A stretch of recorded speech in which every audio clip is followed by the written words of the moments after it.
Well, hello, listener. This episode of Romance Writers Therapy is brought to you by Simply Spellbound Edits. Kate and I have both worked with Heather at Simply Spellbound Edits on multiple manuscripts, and we continue to do so. So if you are looking for an editor, we definitely suggest taking a look at Heather. You can reach her at heather@simplyspellboundedits.com. You can check out her website at simplyspellboundedits.com. Or you can find her on Instagram, which is the way I talk to her the most. So, listener, happy editing, happy writing, and we're on with the show.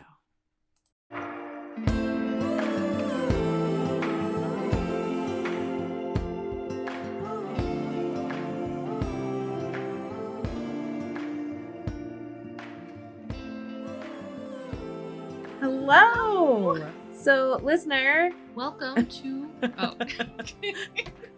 Sorry, it's gonna... Do you want to dive right in? Or do you want I don't know. I intro? can't. I feel like I don't know how we do this anymore. But listener, this is Romance Writers Therapy.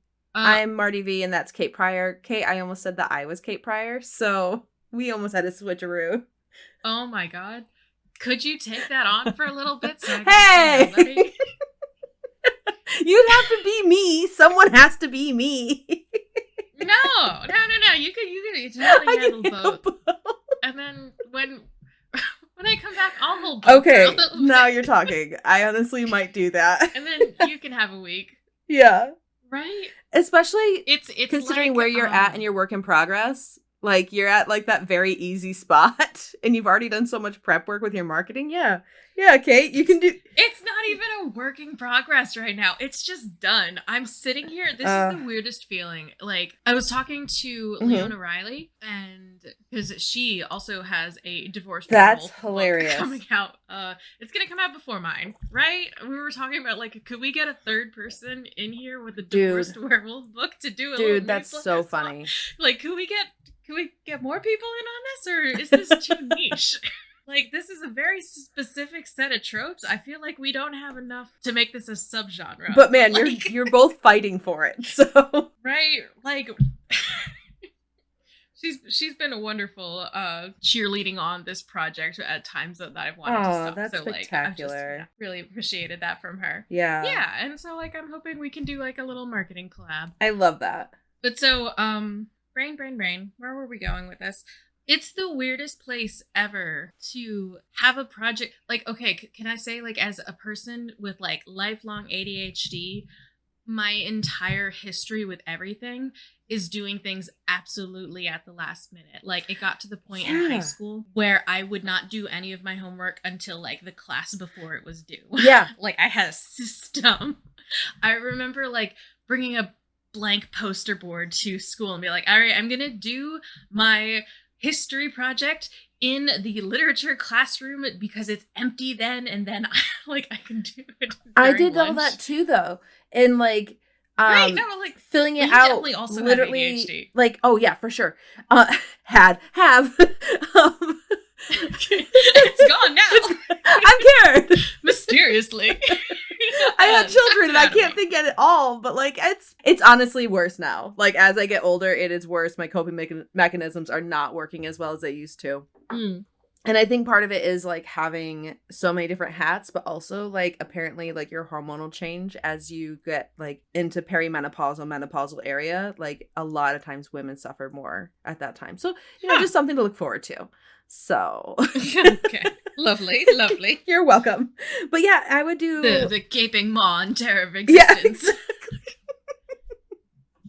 I would like, if I had homework and I didn't get like the worksheet done before that class or something, I would pretty much run from one class to the other, so I could do it in like the 3 or 4 minutes between classes, and I just like rush through it. Yeah, but I feel and like gathered like. That's one of my challenges with the kids' school now is time is not efficient, right? That there's like so much unused time because everyone kind of like, it's hard to coordinate so many people. Of course. But like, I think we've talked about this in little like bits and pieces that like as they're getting older, they get more independent. Like you literally yesterday, you said they're not effing babies anymore. Dude, seriously though, it's amazing. I fucking love that phrasing. But like, number one baby hater.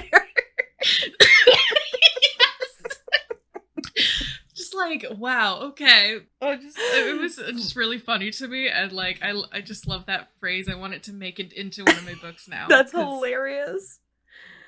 Effing babies. Effing babies. But no, babies are hard. And like they're to the point, like even on Friday, sure. I took them to the library and I set a 20-minute timer and I wrote for 20 minutes. And the library was like busy. There was a lot of other kids there and stuff like that.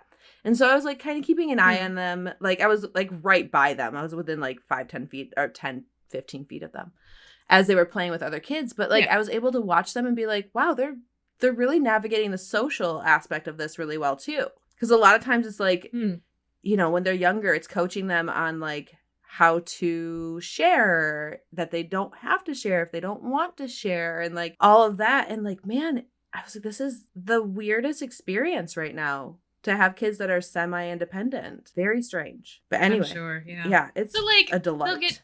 They will continue to get older, and eventually they'll be getting themselves on the school bus and then coming home from school, and it won't be driving them all over the place. Yeah. You know? Well, and then like, I mean, you'll still, yeah. At 8, Jude still gets bedtime stories, right? We still read books and sing songs with her. Yeah. She's a big reader though. She is a big reader.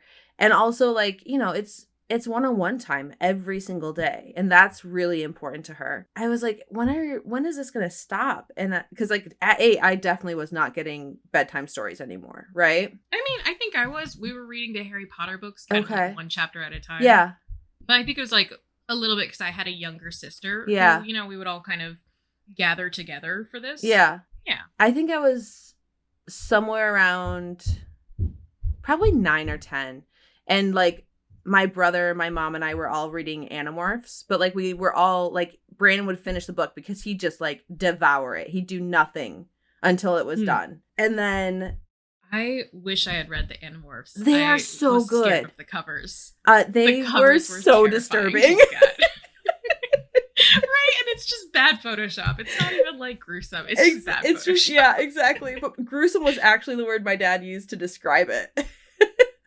But yeah, so then the book would pass on to me, and then the book would pass on to my mom, and we'd all like chat about it. So we had our own little like book club about Animorphs. But like that's how we experienced books at that point.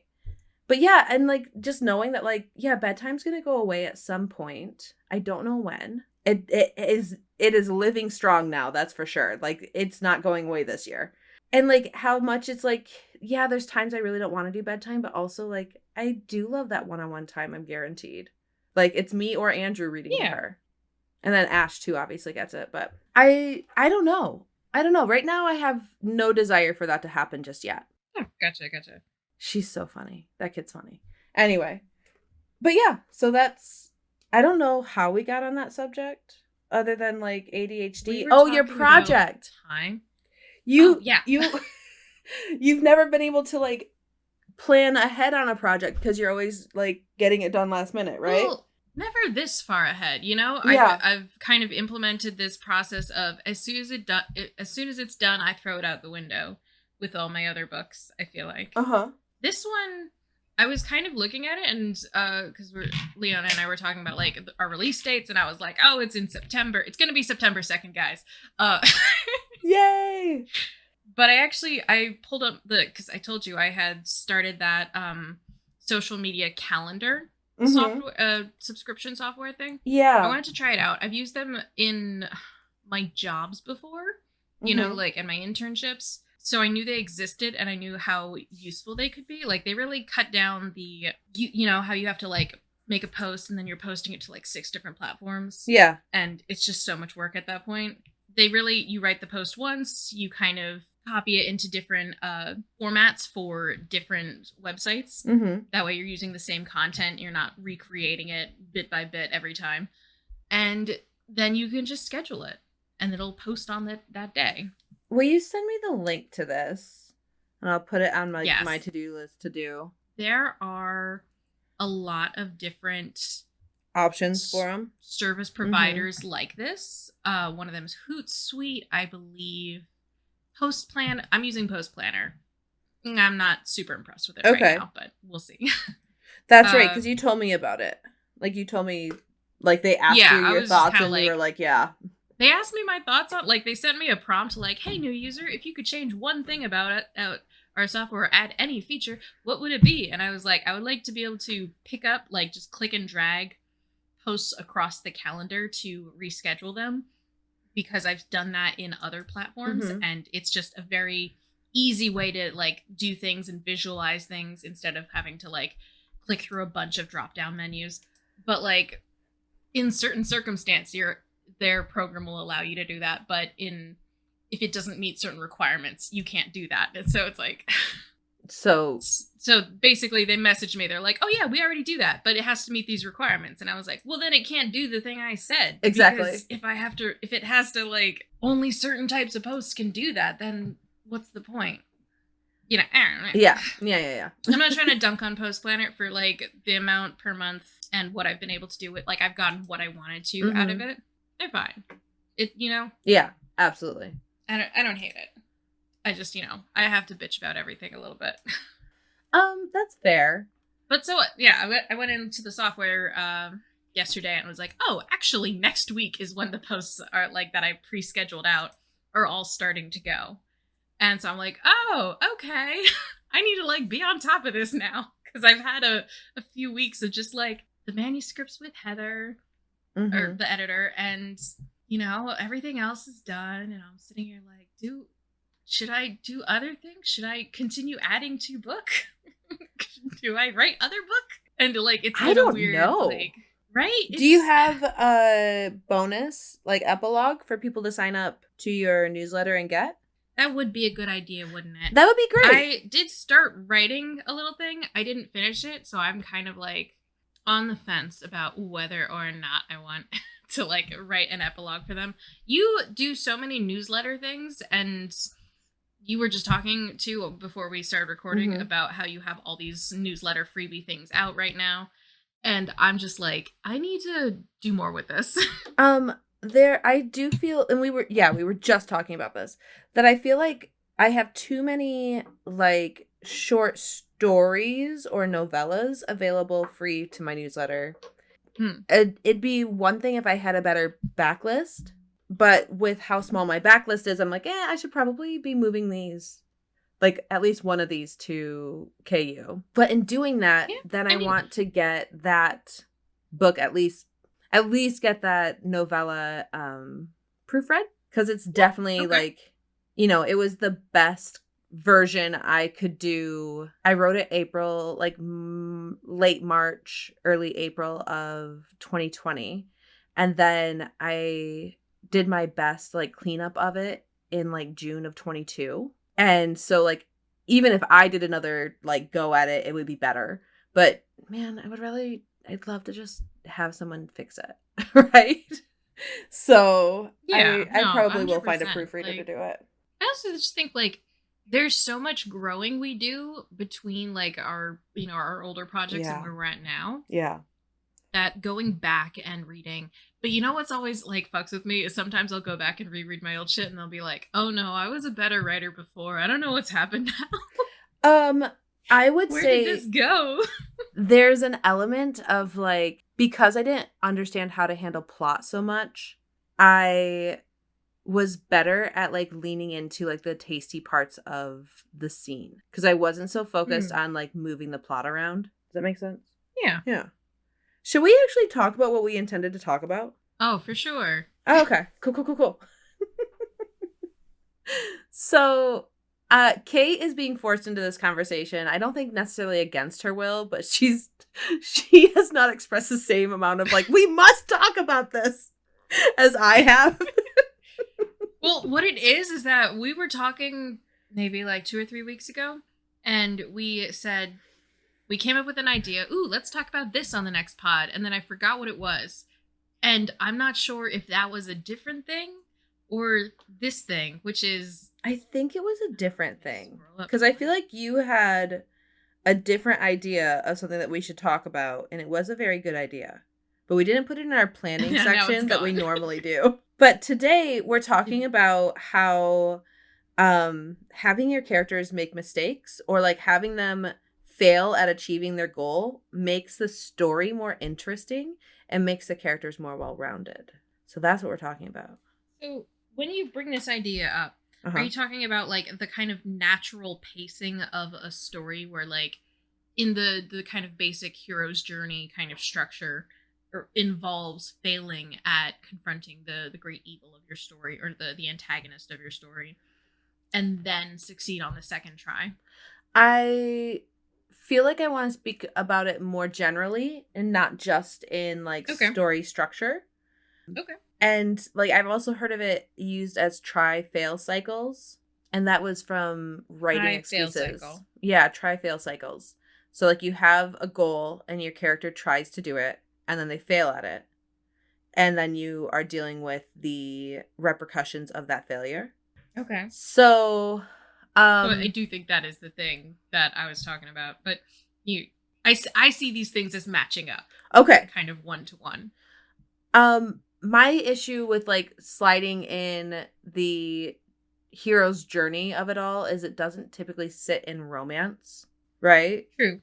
So, so the way I would think about it in like a romance term is like, let's say we have two characters like enemies to lovers, because it's always such an easy example.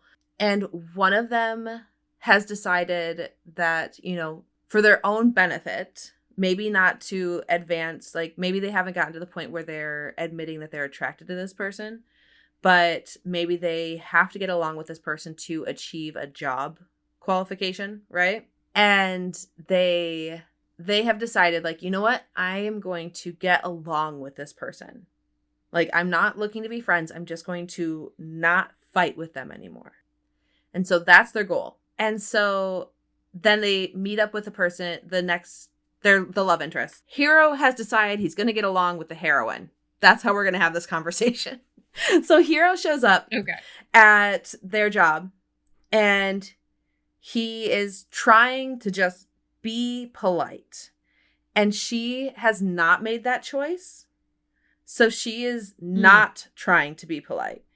And by the end of the scene, Hero has thrown being polite out the window and made a bigger mess of their work relationship than how it started.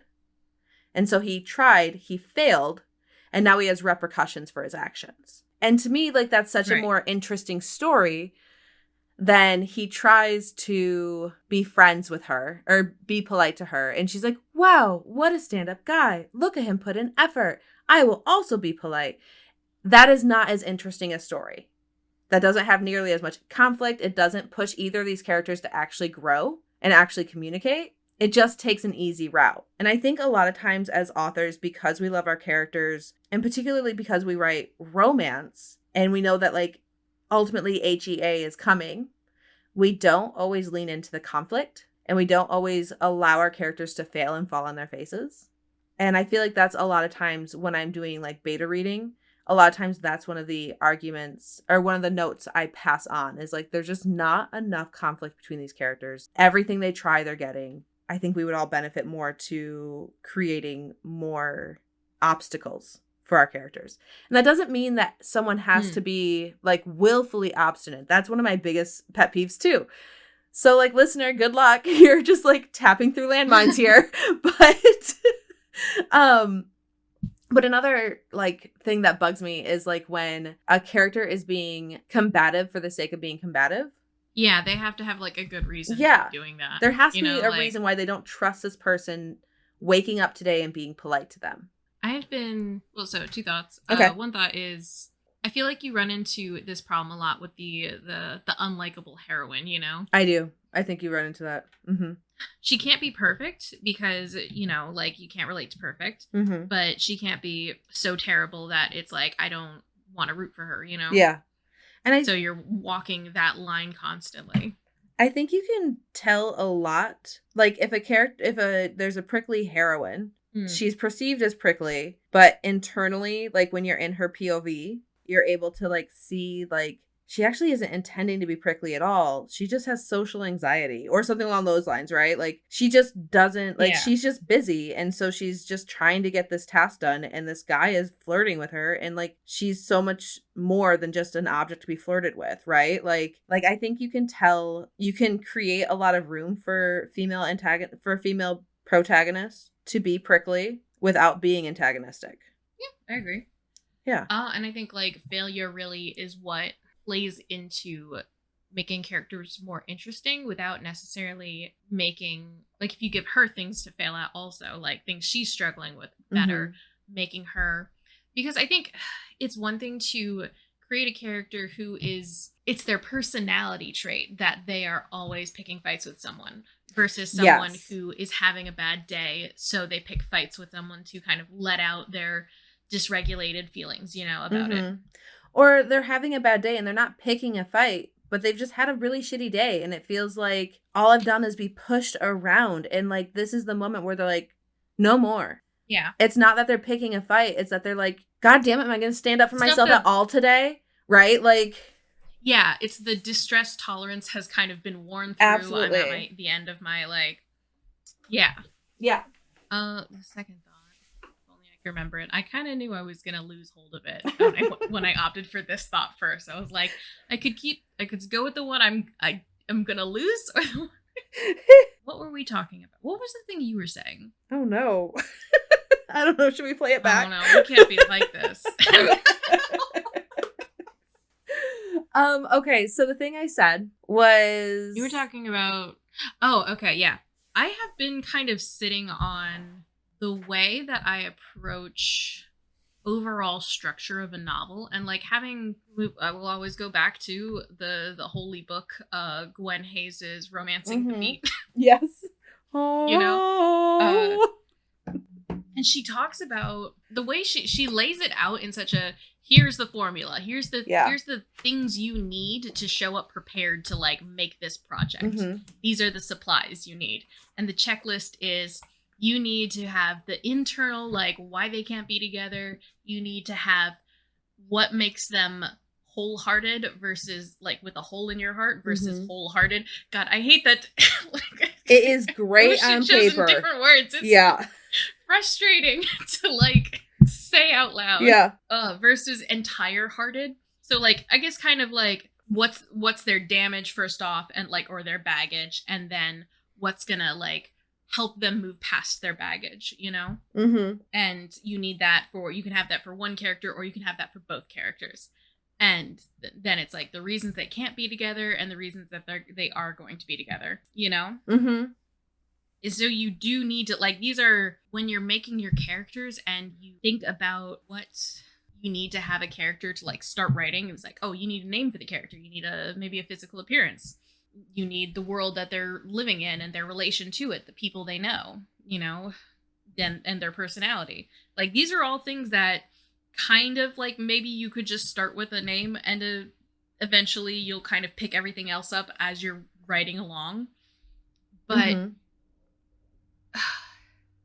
obviously it's harder when you don't start with these things, I think. See, but at the same time, it's so hard to conjure them out of out of thin air, so that writing is the act of gaining these things. So writing is the act of gaining these things. That is how I write. So I do not know anything about, like, I will even give them like a placeholder name that usually ends up sticking, just to start writing. And then as I'm writing, as I'm in their head, I'll be like, oh, this is a point where there has to be like some sort of conflict or insecurity. And so then I'll like, something I'll just conjure at that point, right? But it's like a hint at something. And so like as I'm thinking about what that hint is, it grows. So like a lot of times I don't know their job, I don't know their family dynamic, I don't know all these things until I am writing. It all happens very organically at that point. So I think there's so much room for different processes, that's for sure. But I see the point you're making, that like the character at the beginning of the story has to develop to the character at the end of the story. Yeah, and it's almost, I'm kind of like fumbling around with like how this puzzle fits together normally.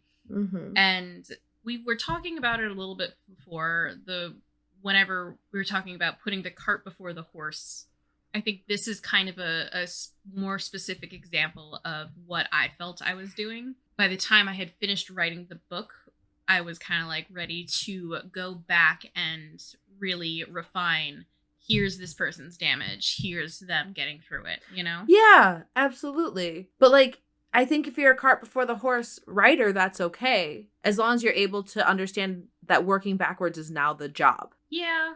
I'm kind of wondering if I could cut, like, if some amount of angsting over the project out of it for me. Like, just, like, by thinking of these things ahead of time. That's fair. If that's something you're able to do, that's awesome. Anytime I go to do it, it's like, this is so much more stressful and challenging than just fixing my problems later. And, like, I also agree that, like, writing is a sort of act of discovery. It's so hard to pluck a character fully formed out of the air unless you're doing some kind of, like, fan fiction with the serial numbers filed off a bit. Or, like, I mean, some people really love, like, character worksheets and, like, stuff like that. I used to really love the idea of them. I would fill them out, like, religiously and, like, make all of these, like, really thorough documents. And then I would have no idea how to apply it in the story. Yeah. But, like, there's this thing where it's, like, if I have these two characters in a scene together and then one of them, like, I don't know, calls the other one a bitch. And then, like, then we, like, have feelings about that. And then I can build backwards, like, the reason this hurts more is, like... That's exactly the way my brain works. Just, like, a normal person. Yes. Yeah, and so... It's so strange. I got so excited. I don't know where I'm going with this thought. I don't know. I'm just like, this is what I'm tangling with a lot lately. Yeah. I don't know. That's exactly the way I feel about how to create character and the fact that, like, I really can't... Character and story. Like, story, I will have, like, a sense of the trope I'm working with. I might not actually identify what that trope is until, like, I'm, almost marketing. And then I'll be like, oh, this is the trope that's present. But, like, I'll have a sense of trope and character from doing before actually sitting, like, character not so much, but trope, I'll know what I'm working with there.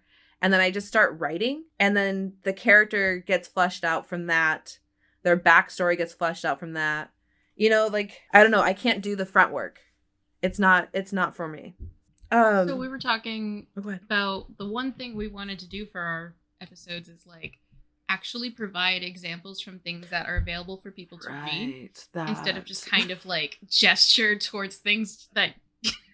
projects that may or may not make it to the public eye, Yeah, exactly. Like, absolutely inaccessible shit, Yeah.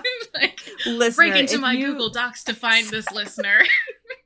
If you really loved me, you'd find a way. If you really loved me, you would learn how to hack. True fans only. True fans only. No. Not about restricting that kind of access. Like, that's insane.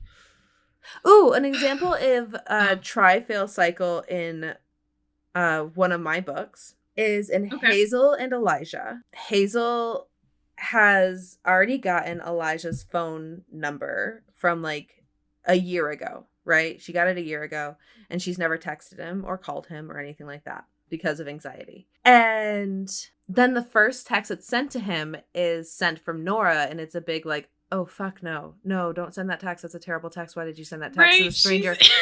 Oh, God. Isn't the text literally, like, how down are you to sell your body for charity? No charity, like just, would you be willing to auction off your body? No context provided. None. I fucking love Nora. I can't wait for her book. I can't wait for Nora. Anyway. So she's so ready to do the unhinged shit, and honestly, that's what I love. And, like, she's so unapologetic about it. Ugh, I just love her.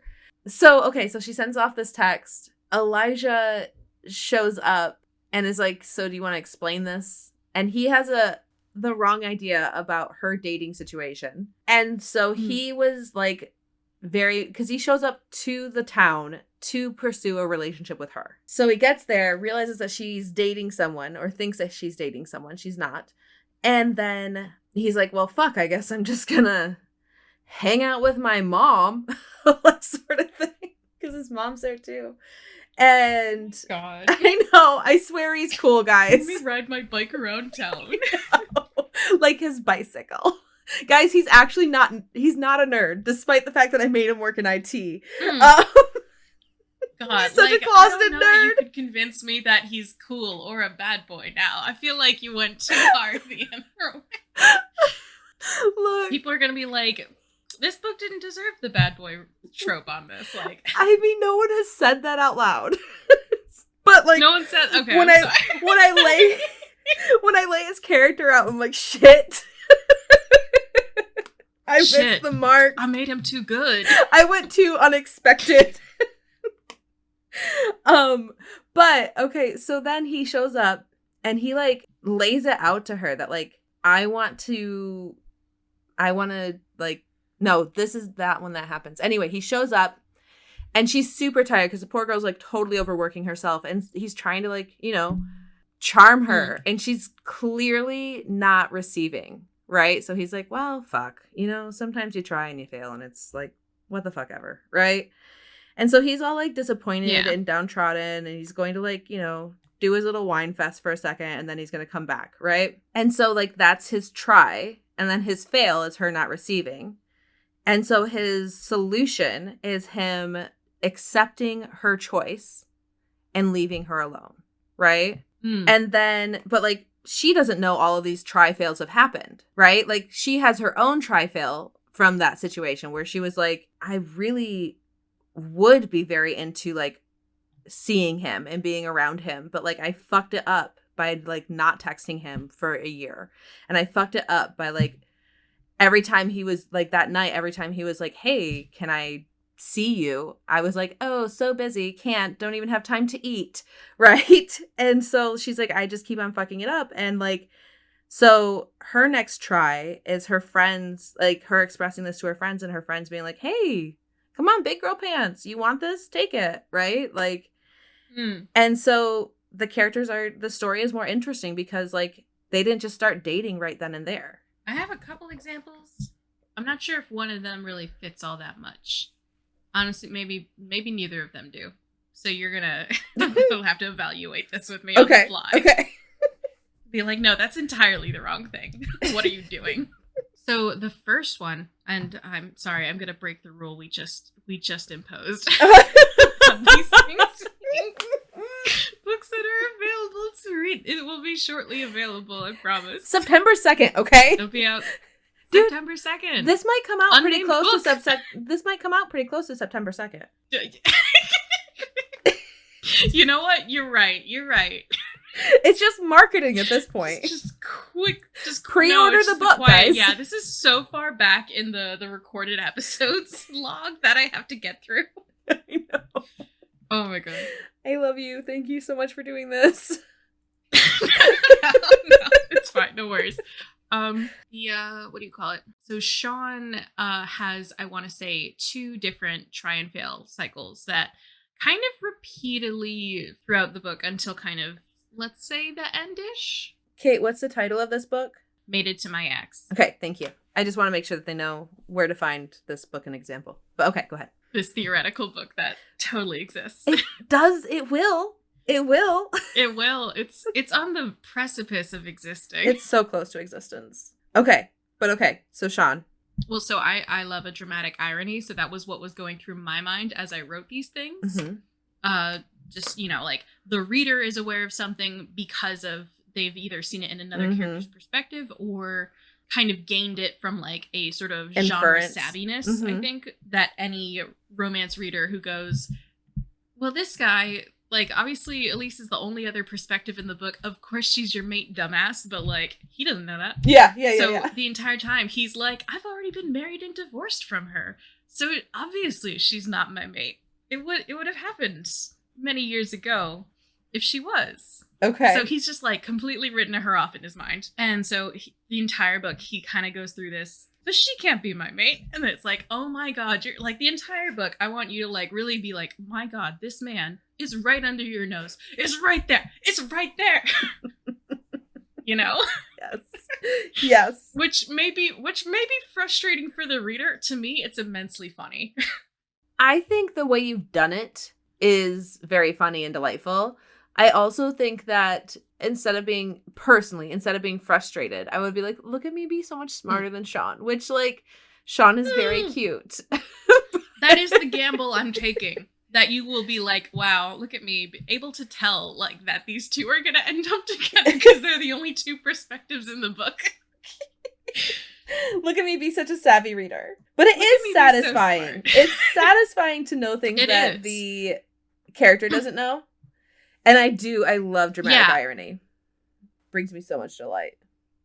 So my hope is that it just won't be like the kind of frustrating that a miscommunication plot where it's like, if only you guys just talked about this one thing that's keeping you apart, it would be fine. You know, like, I'm not saying it is a miscommunication trope because obviously he doesn't have a concrete answer on this, and that's kind of like his hesitation is that he feels very much the need to have a concrete answer before he acts or before he kind of like communicates these things to her. Mm-hmm. It's the lack of a kind of confirmed mystical answer, you know? Mm-hmm. There's a lot of unknowing or a lot of like shroudedness around the mates and how things work like that for my werewolves. Kind of because the family is all like super repressed Catholics and they just don't talk about this kind of stuff. You know? Mood. Like that's a huge motivating factor. The second thing, which I will say maybe relates a little more to the try and fail cycle, is that Sean is constantly reminding himself to stay away from Elise.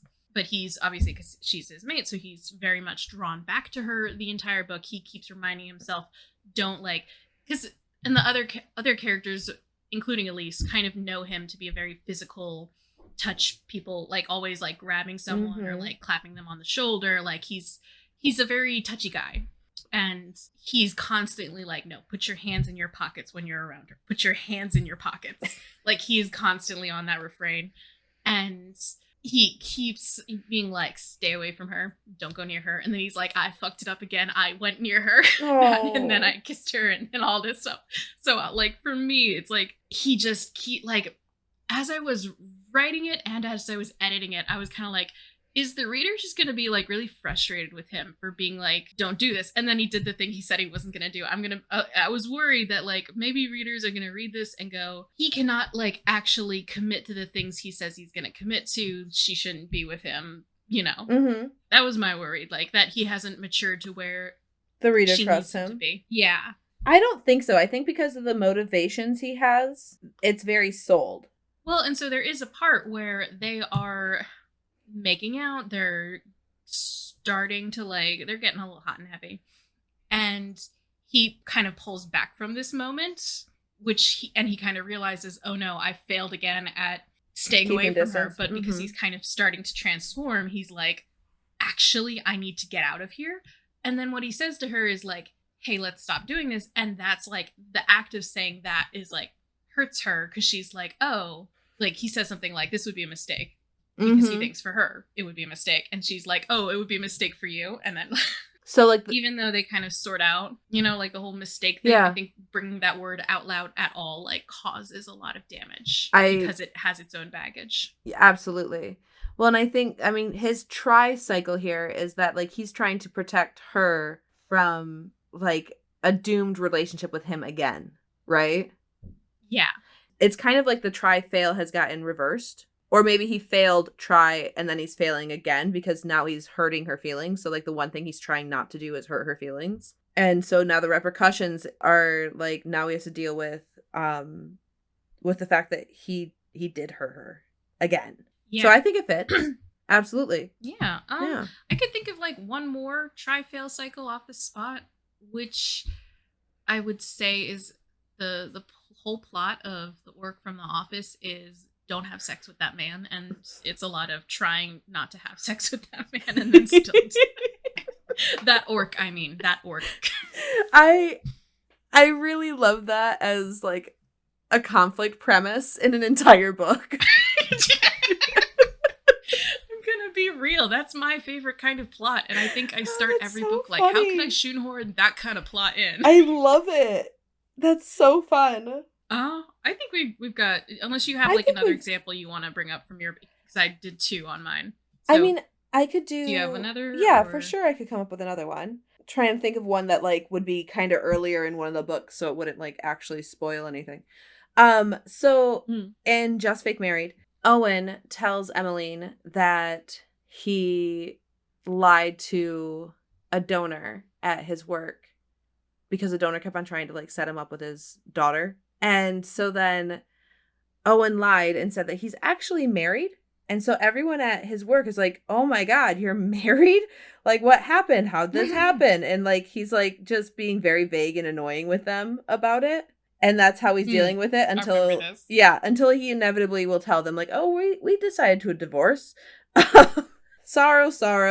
Like, just very blasé about exactly.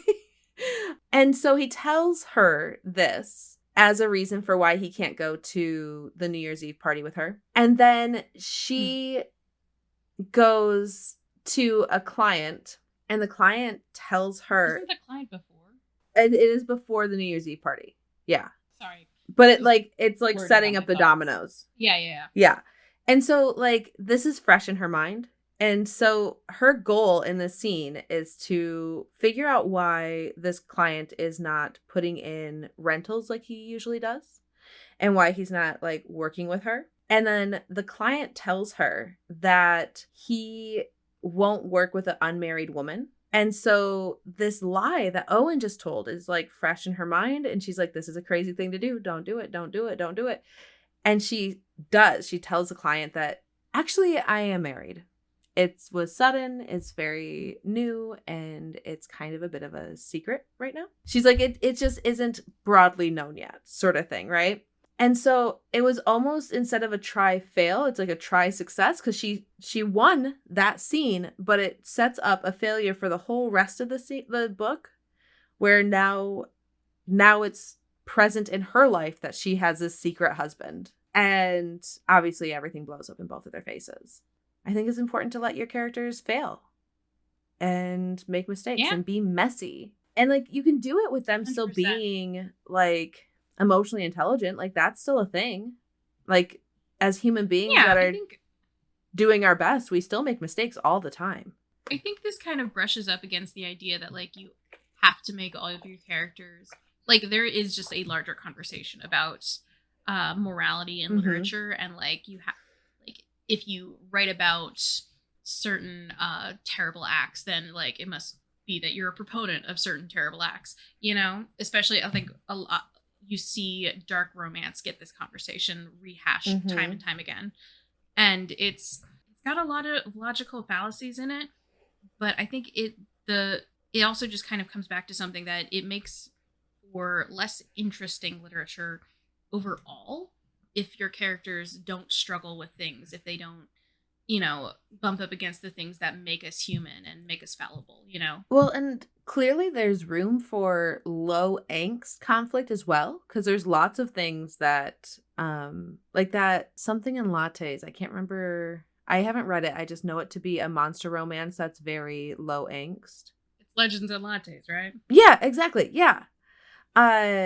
And like, so there's room for, like, if you don't want to write high conflict books, like, that's okay. But then understand how to create conflict in a cozy situation, right? Yeah. I think the try-fail cycle is like a very kind of a morality judgment neutral. Like, it's not making judgments on things, and it's not saying that this has to be your character's, you know, terrible things that they need to like repent for, you know, like none of that shit. Kate, do you have a piece of writing advice? Is that where we're at right now? I think that's where we're at right now. Yeah. Yeah, I don't know where I'm at. I think you should shoehorn in don't have sex with that man as a central plot to every story. But it also could be gender neutral. Don't have sex with that person. And then oops, did it. I would like to read more of those books. So that's the advice I would like to impart on you. I love it. Do it for me. It reminds me of that when you and I were trying to collab, and I was like, and then there's an apocalypse. And you're like, whoa, not what I was planning on doing. Because of that Brennan Lee Mulligan prompt where the birds and the bees and the prophecies. Yes. That was so good. Okay, so my piece of writing advice. It's okay to work on more than one scene at a time. Like, this might not be news to everybody else, but I'm working on a couple different scenes at once right now, and I'm like, yeah, that's effective, and it's working really well for my brain. So, yeah. I feel that. Yeah. when I'm working on Logan's book, I have not had a chapter to present to the group, our critique group, for quite a while, it feels like. And I'm literally, the reason is because I keep going and working on every chapter like a little bit at a time, but none of the chapters are finished. Yeah. They're all just kind of there in blobby block form. Yeah, no, I get that. But it's okay because progress is being made. Yeah. So, Kate, where can they find you? They can find me at kate-pryor.com. That's got my blog, my books, my pretty much everything you need from me, honestly. It's got all my links. I will be in Pigeon Forge, Tennessee this October at the Extraordinary Love signing if you want to come meet me and maybe buy a book or two. Also, you put a pre-order up for people. I did put up a pre-order. Yeah, so you would know how much like stuff to bring, like how much product to bring. Yes. Oh my God, so. That's like my biggest fear right now. Yeah, I thought that was such a clever solution. How to gauge properly. Yeah, right? I thought that was such a clever solution. I am Marty V at martyv.com and at Marty V Author on TikTok and Instagram. And you can sign up for my newsletter at martyv.com and get Hazel and Elijah Don't Get Caught for free. And that's the prequel to Hazel and Elijah Find Out. And then, listener, if you wanted to leave a review or share our podcast with a friend, we would love that. We know you're there. We know you're there, listener. We know you're there. We're just reminding you to do it. Yeah. Raise your hand. Tell us where you are. Tell us how wonderful you think we are. Anyway, I love you lots. Send compliments. Send them by the dozen. Send compliments. Oh my God, don't do that. Oh my God, don't do that. Poor Kate just about died. Guys, you're killing Kate. Vibe.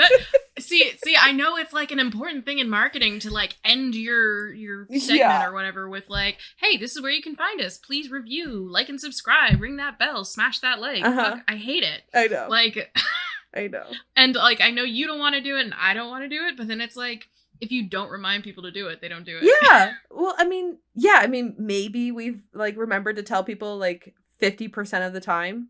This is literally the first time this season, though, so I think 50 is really overshooting it. I'm sure it's like, yeah. But yeah, so listener, tell us all about you and all of that. Yeah, tell us all about you. Yeah, give us a 5-star and be like, and this is who I am. We're actually reaching. All right, listener, you're awesome. We'll talk to you later. All right. Bye. Bye.